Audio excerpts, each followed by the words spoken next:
Welcome to Leka Eto Speak YouTube channel. Thanks for watching. Please don't forget to subscribe. Lovers all over the world, welcome to our YouTube channel. Gẹ́gẹ́ bí ẹ ti mọ̀ pé update lọ́lọ́kan ìjọkan náà la máa ń fún yín. Update eléyìí tá mú wáyé, update nípa bí àwọn òbí bí wọ́n ṣe ń tọ́mọ, bí wọ́n ṣe ń fi ìfẹ́ hàn sí ọmọ láyé òde òní. So update yẹn ni a mú wá pẹ̀lú àwọn experience táwọn òbí wa tí wọ́n ní pẹ̀lú àwọn parents wọn ní ayé ìjọ́un títí di ayé ìsẹ̀yìí. So ẹ gbọ́ ọ̀rọ̀ lẹ́nu àwọn tán jẹ́ ìyá wa bí èèyàn ṣe lè fi ìfẹ́ hàn sí ọmọ. Ẹ gbọ́ ọ̀rọ̀ lẹ́nu àwọn tán jẹ́ bàbá bí èèyàn ṣe lè fi ìfẹ́ hàn sí ọmọ, bí èèyàn ṣe lè jẹ́ kí ọmọ kó jẹ́ alásìírí èèyàn, bí èèyàn ṣe lè jẹ́ kí ọmọ kí wọ́n súnmọ́ èèyàn kán má ní bẹ̀rù too much débi wípé nǹkan máa ṣe wọ́n tí wọ́n ní lè express ara wọn fún yàn. So gbogbo ẹ̀ náà ni àwọn bàbá ìyá ni wọ́n discuss nínú show tí a mú wá fún yín yìí. So ẹ̀yin tẹ́ bá ṣe ń darapọ̀ mọ́ channel wa, ẹ bá wa comment, ẹ likes, ẹ dẹ̀ share because ìkànnì yìí náà a gbélẹ̀ fún ká fi máa dára wa lẹ́kọ̀ọ́, ká fi máa jẹ́ kí ara wa máa mọ nǹkan tó ń lọ throughout the world. So ìdí nìyí tí a ṣe fún ní update back to back. So ẹ ṣé gan ni. Yes, sir. Thank God daddy ti wà rìn wá ń sìn ká gbọ́ láti ọ̀dọ̀ wọn sà. Tọ́pìkì wa ti alẹ́ iṣẹ́ gbọ́ sà bí ká tún sọ Alhaji. Ẹ tútù sọ kí ni ní full understanding. Alright sir, tọ́pìkì yẹn ni pé báwo ni a ṣe lè bond pẹ̀lú àwọn ọmọ wa tí parents àti àwọn ọmọ tán ṣe lè bond tí love tí genuine true love máa wà láàrin wọn. Báwo ni àwọn òbí ṣe lè fi ìfẹ́ hàn sí àwọn ọmọ tí genuine love máa wà láàrin wọn táwọn ọmọ yẹn á fi mọ̀ pé àwọn òbí mi dẹ̀ nífẹ̀ẹ́ mi o. Báwo ló ṣe lè ṣẹlẹ̀? How can we do it? Ọ̀rọ̀ ńlá ni ẹgbẹ́lẹ̀ yìí o. Láti ìbẹ̀rẹ̀ débi pé à ń lóyún ọmọ, lèmi rò pé ìrìn àjò yẹn ti fẹ́ bẹ̀rẹ̀.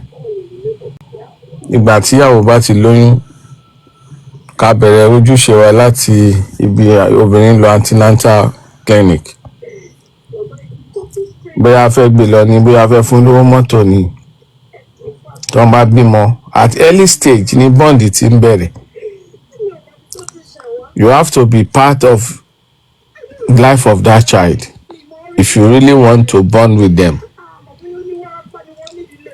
If you are for example, as a father, o ní láti mọ̀ pé ọmọ tó ń bí is yours.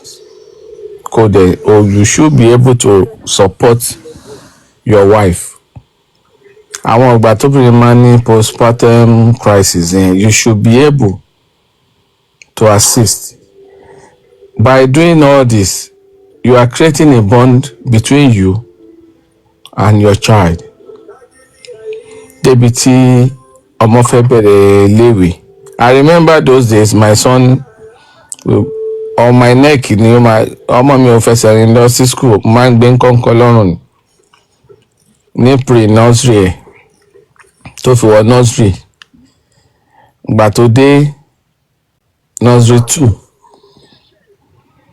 ni mo máa filẹ̀, ilé wa ò jìnnà sí school. School tó wà ní estate wa lè on lọ, so I could just walk him down every day. From there, èèyàn máa rí pé bond yẹn ó ti bẹ̀rẹ̀ sí build. Ọmọ ẹ ti look forward to you even when I'm not around. Ó ti mọ̀ pé where is this man tó máa ń gbé mi kọ́ńkọ́ lọ́rùn lọ sí school. Then tó bá ti di pé ó ní àbúrò, the same way you have bonded with the first one, you do the same thing. But ìgbà míì ọmọ ò dọ́gba. Approach ẹ lò fún first born, ẹ lè má lò fún second born, but having it in your mind that àwọn ọmọ yìí have to bond very well with them. Ó máa ń da tí ìyàwó àtọkọ tó bá jọ fọwọ́sowọ́pọ̀, that they all bond together, because there's a different bond between parents and children, and there's another bond between siblings. Ibẹ̀ yẹn ni a lot of families ti ní problem. There is bond between parents, but there are no bond between brothers these days, because ìwà táwọn èèyàn ń hù lẹ́nujọ́ mẹ́ta yìí ó máa ń surprise me. You see siblings not really in love. They don't really love themselves.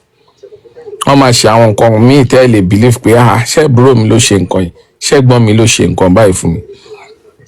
Some of them live as enemy. They don't even visit themselves. So ìkékeré dẹ̀ ni kíní yẹn ti ń bẹ̀rẹ̀ nígbà táwọn ọmọ yẹn bá wà ní kékeré. Ẹ̀yin lẹ ti máa make sure pé one tí ẹ kọ́kọ́ separate yàrá wọn ní kékeré. You have to bond them by fire by force. You can go and get them a double bunk bed. Àbúrò wà nísàlẹ̀, ẹ̀gbọ́n wà lókè. Gbogbo nǹkan tó bá máa ṣe fún wọn, ẹ share together. Ẹ make sure pàṣọ tẹ́ ń rà fún wọn. You buy them the same designer. Size oníkálukú ló máa yàtọ̀. So wọ́n á ti máa ríra wọn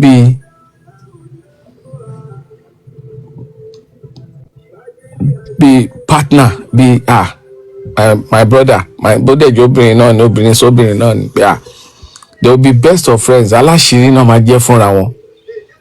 You treat them with respect and love, and you let them to know that ẹni àbúrò ẹ̀ lè, he will have your best interest.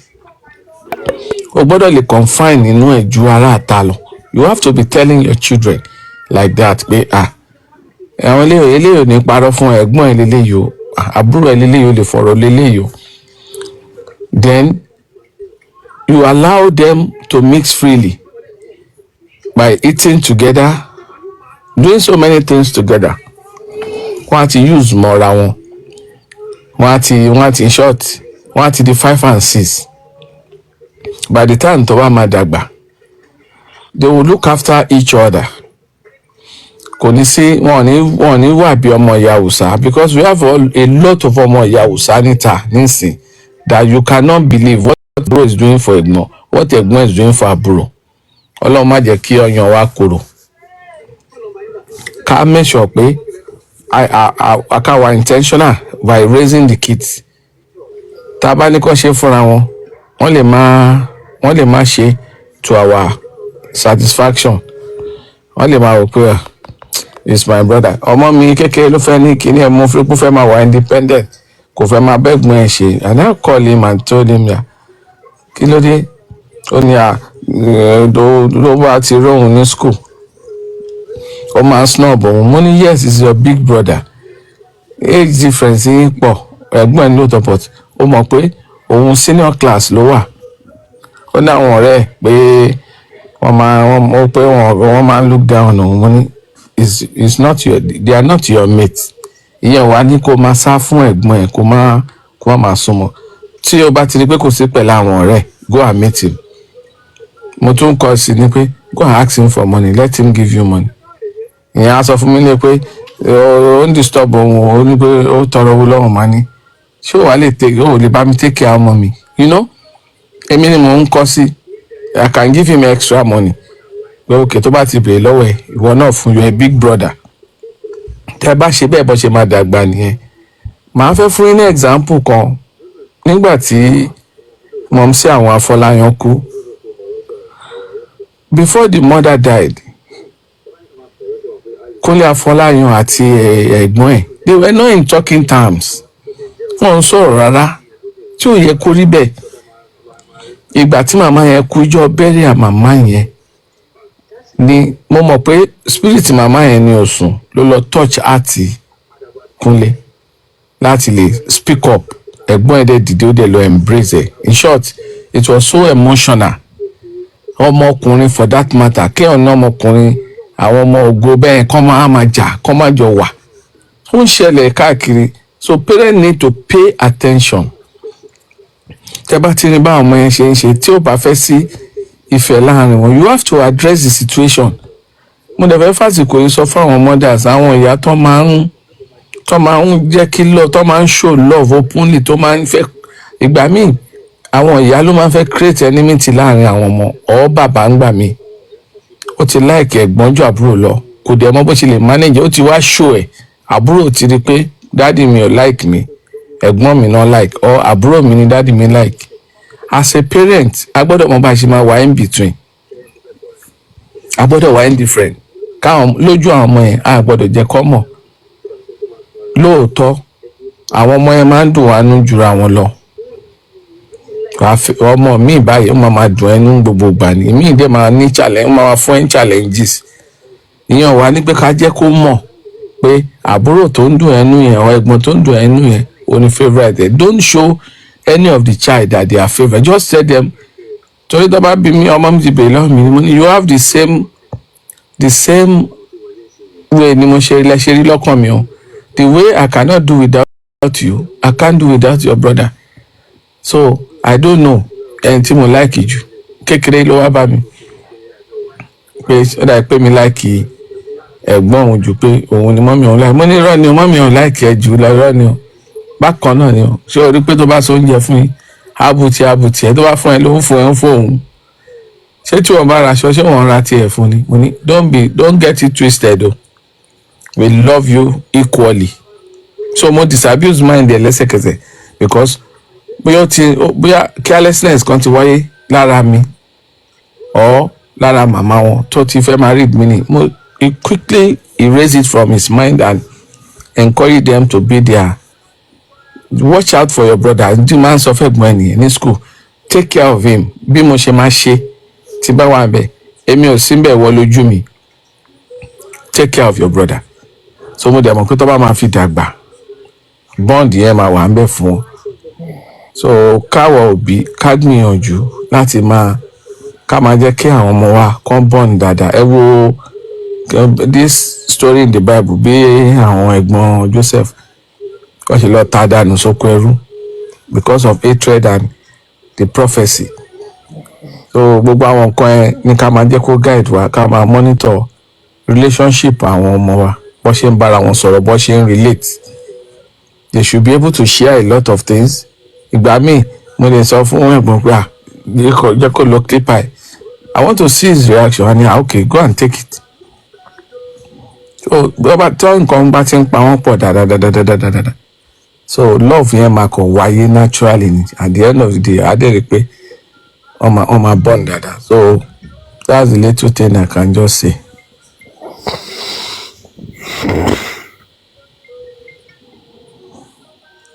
ẹ ṣé gan Alhaji so much sir, ẹ ṣeun gan sir, ẹ ṣé gan sir, mo really appreciate sir.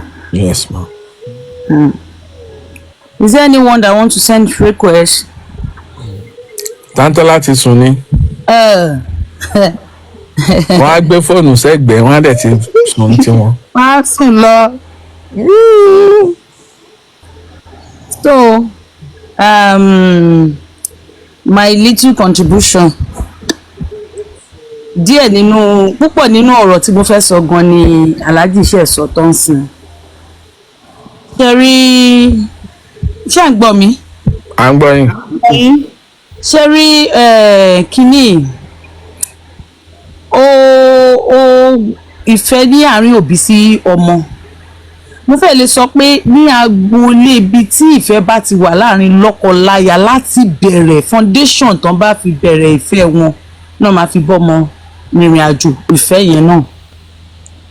Ṣé rí ọkọ àtìyàwó tí àárín wọn ò bá gún, tó bá jẹ́ pé bí èpè náà fi ń sinra wọn, tán bá bí ọmọ sínú marriage bẹ́ẹ̀ yẹn náà, wọ́n ti wulẹ̀ mú nǹkan táwọn ọmọ yẹn máa ṣe lé wọn lọ́wọ́. Àfi tí ìyá ọmọ yẹn bá jẹ́ ìyá tó wò pé nǹkan tèmi àtọkọ mi dẹ̀ ń practice kò ń ṣe nǹkan tó ọmọ gbọ́dọ̀ máa bá lọ́wọ́ wa, tó wá ń pa náà kí nìyẹn máwọn ọmọ lọ́wọ́. Ṣé rí lọ́ọ̀fù ìyá sí ọmọ láti inú oyún ló ti ń bẹ̀rẹ̀? Lọ́ọ̀fù bàbá sí ọmọ gan láti inú oyún ló ti ń bẹ̀rẹ̀. Tẹ́ bá wò ó níbi ilé tí ìfẹ́ bá wà, tó bá jọ wà nínú oyún, ní tí ìyàwó bá wà nínú oyún, tí ọmọ yẹn tó bá ń kíkì tó bá ń ṣe, tó bá jẹ́ tí bàbá ẹ̀ bá wọlé wá, tó bá jẹ́ ibi tí love wà, tí ọkọ yẹn bá wọlé wá tó bá ní how is my baby doing, tẹ́ bá gbé etí àbẹ́ gbọ́ ọwọ́ sórí ikùn yẹn, ẹ rí pé ọmọ yẹn máa shake. Bẹ́ẹ̀ni. Ó feel with the love of both parents. Tí ìjà bá wà ń bẹ̀ náà, tí ìjà bá wà nulé yẹn, bó ṣe yẹ kọ́ ọmọ kíkì kò ní kíkì. Ó feel sadness yẹn látara yẹ. Irú àwọn ọmọ bẹ́ẹ̀ yẹn tó ń bá wá bí wọn, kò sí ọgbọ́n tẹ́ ẹ lè dá sí, ẹ lè gbìyànjú ni. love gan ò lè sí láàrin ẹ̀gbọ́n àtàsábùrò. Ó tún wá jẹ́ wà ń pé ok bírú bàbá tó jẹ́ pé bóyá I don't care father ni ó ń jáde bóyá ó ń ibiṣẹ́ ok ẹ má jẹ́ sọ pé bí ó ń jáde for wayward stuff. Bàbá tó bá kó kẹ́dùn iṣẹ́ jù nígbà míì náà ṣé mọ̀ ìgbà tó ọmọ wa tí ìyàwó wà ní oyún kò really ta sí ìyàwó kan lọ títí débi tó ti ń béèrè how is my baby doing today, is he kicking or is she kicking, kíní kan bẹ́ẹ̀ yẹn. Tírú bàbá yẹn bá wá dàgbà ò ráyè fọmọ ní listening ear. Ṣé ráwọn ọmọ yẹn they need 3 things. Wọ́n need listening ear, wọ́n need the care tó bá tún fún wọn, wọ́n dẹ̀ need attention. Ṣẹ́rí mẹ́tẹ̀ẹ̀ta yìí téèyàn bá fún ọmọ díẹ̀ ní ti àdúrà fún backup. tó bá be your child or children's best friend kò sọ́gbọ́n wà fún ní listening here no matter what you're doing kò sí bó ṣe lè busy tó wà fún láyè pé olùfẹ́ tó bá busy even èmi sì ti bá tọ́mọ bá wọlé tó bá ní my mommy I want to tell you something o tí n bá ṣe nǹkan lọ́wọ́ màá ní can you please give me some minutes tí n bá ti ṣe tán òun gan ti lè má ṣe nǹkan mi máa wá lọ pé olùfẹ́ rí mi lẹ́ẹ̀kan kọ́ mi kí ló fẹ́ sọ I'm listening bó ṣe jọ́kùnrin yẹn I explain everything tó bá fẹ́ sọ fún mi màá dẹ̀ gbọ́n nǹkan tó bá fẹ́ sọ then màá ṣẹ̀ wá fún lésì tí n bá máa fún ibẹ̀ lọ́mọ mi dẹ̀ ti máa sọ fún yẹ mommy I want to see you are you deaf are you blind can't you see I'm busy can't you see I'm working irú ọmọ bẹ́ẹ̀ tó máa fi dàgbà tó máa fi wọ school tó máa fi join ẹgbẹ́kẹgbẹ́ ò lè mọ̀ irú ọmọ bẹ́ẹ̀ tó bá yá wọ́n wà secretive wọn ò ní sọ̀rọ̀ fún ẹ mọ́ òtútù dá fúnra rẹ̀ wọn ò ní sọ̀rọ̀ fún ẹ mọ́ cause wọn rò pé even if I go to my mom now she's gonna shun me even if I tell my dad I want to see him now he will tell me can't you see I'm busy kìnìkan ẹlòmíì dé àwọn òbí mi dẹ̀ máa ń wò pé pamper nìkan lọmọ ní tó bá ṣe fọmọ ní pampering hand tó ṣe fún ní kí ẹ̀ fún ní listening ear tó bá láàkì kan nu mẹ́tẹ̀ẹ̀ta ayé ẹ̀ sì máa padà yọlẹ̀ ẹlòmíì fọmọ ní everything tọmọ need daddy I want this ó ti rà fún daddy I want that ó ti rà fún daddy I ṣe kíní kan ó ti rà fún ṣé o máa ń bẹ̀ wò tọmọ mi bá sùn lóru bó ṣe wà máa tí ò bá sí nọ́mbà mi máa tán tọ́ọ̀ṣì máa wọlé máa lọ yẹ̀ wò. bíbí àìmáa yẹ ọmọ wò mí mo ti gbọ́ story sí ìbẹ́ yẹn rí ọmọ ẹni yẹn ti gangan ó ti kú ó ti gan sórí bed already kí àwọn parent ẹ̀ tó mọ̀ pé ọmọ yẹn ti kú sínú ilé ṣé ọkọ tó bá jọ àwọn tí bond wà láàrin wọn tó yẹ pé máa ń lọ yẹ ọmọ wò lóru ni a ti mọ̀ pé bóyá nǹkan ti fi ọmọ yìí tètè tó bá jọ ọmọ tó Ọlọ́run sì fẹ́ dòlà ẹ̀mí ẹ̀ fún wọn wọn á ti mọ̀ ìgbà tí wọ́n máa débẹ̀ ọmọ yẹn tutù ó ti gan already láàárọ̀ ọjọ́ kejì. mo tó bá yẹ pé ó ti mọ́ wọn lára pé àkọ́lọ́ máa wò lóru kò sí iye ọmọ tí bí mo ṣe wà ẹyọ kan lọ́lọ́run jogún fún mi o ṣùgbọ́n tó bá ju bẹ́ẹ̀ lọ kọ́ tó tẹ́ ẹnìkan sùn yàrá mẹ́wàá máa tọ́tọ́ sí lọ máa wò wọ́n kọ́ sí nǹkan táwọn òbí tèmi fi tọ́ mi ni tá a bá ti sùn despite that popsi mi jẹ́ discipline man wọ́n máa gbé torchlight báyìí wọ́n máa tàn wo gbogbo everybody wọ́n á wo yàrá wọ́n á wo everybody mo kọ́ máa ń wò pé ṣé bàbá yìí máa ń rò pé a máa ń sneak out ní later mo wá rí i pé no ó ń try láti kí ẹ̀ ni kíní yẹn wá mọ́ èmi náà lára ó transfer ẹ̀ sọmọ mi náà tọmọ mi bá ti sùn máa lọ tan náà máa lọ ìwò máa fọwọ́ kan tí ò bá faṣọ bora dáadáa tó tutù bá ń fẹ́ máa faṣọ bo dáadáa. àwọn òbí mi ìtàn bá ti kàn fọmọ lówó kò kàn wọ́n they don't want to hear anything. àwọn ọmọ yẹn ń gbà mí díẹ̀ láwọn ọ̀rọ̀ míì tó yẹ pé tán bá sọ á ṣàǹfààní gan fòbí kò ń ṣe fọ́mọ nìkan gan gbà mí.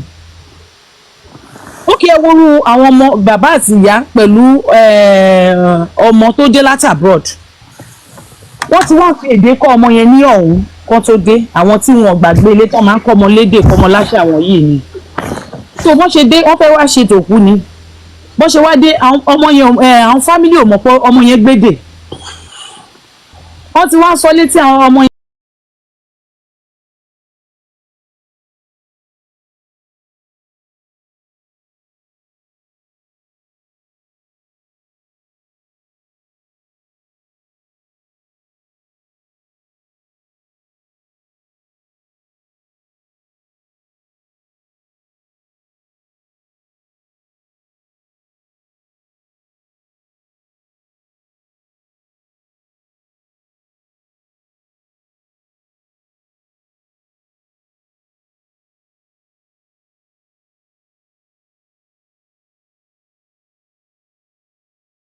lovers all over the world, a lérò pé ẹ ti farabalẹ̀ wo fídíò láti ṣe bẹ̀rẹ̀.